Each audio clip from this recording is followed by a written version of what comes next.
বাংলাদেশিদের জন্য চিকিৎসা ভিসা সহজ করেছে ঢাকাস্থ চীনা দূতাবাস। নতুন ব্যবস্থায় গ্রিন চ্যানেল নামে একটি বিশেষ সুবিধা চালু করা হয়েছে, যেখানে নানান সেবার পাশাপাশি জরুরি রোগীদের আবেদন করার দিনই ভিসা দেওয়ার কথা বলা হয়েছে। গত মার্চে প্রধান উপদেষ্টা ডক্টর মোহাম্মদ ইউনূসের চীন সফরে দ্বিপক্ষীয় আলোচনায় চীনে বাংলাদেশিদের জন্য চিকিৎসা ভিসা প্রক্রিয়া সহজ করার বিষয়ে ঐকমত্যে পৌঁছে দুই দেশ। এরই ধারাবাহিকতায় চীনে চিকিৎসার জন্য আগ্রহী বাংলাদেশি রোগীদের জন্য গ্রিন চ্যানেল নামে একটি ভিসা প্রক্রিয়া চালু করেছে ঢাকাস্থ চীনা দূতাবাস।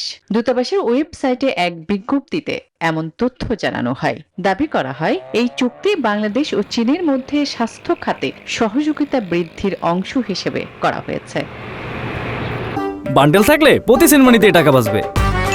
বিকাশ সেনমানি বান্ডেল কিনে জিতুন প্রতি লেনদেনে। জরুরি চিকিৎসার প্রয়োজন হলে একদিনে ভিসা প্রদানের সুযোগ রাখা হয়েছে। পূর্ব নির্ধারিত সাক্ষাৎকার থাকা রোগীদের অগ্রাধিকার ভিত্তিতে সুযোগ দেওয়া হবে। রোগী যদি শারীরিকভাবে উপস্থিত না হতে পারেন, সেক্ষেত্রে নির্দিষ্ট ট্রাভেল এজেন্সির গ্যারান্টি পত্রের ভিত্তিতে অনলাইন সাক্ষাৎকার গ্রহণের সুযোগও রয়েছে। এখানেই শেষ নয়, চিকিৎসা ভিসা সংক্রান্ত যে কোনো তথ্যের জন্য চালু করা হয়েছে একটি হটলাইন ও হোয়াটসঅ্যাপ নম্বর। এছাড়া সরাসরিও যোগাযোগ করা যাবে। আসমাতুলি, নিউজ 24।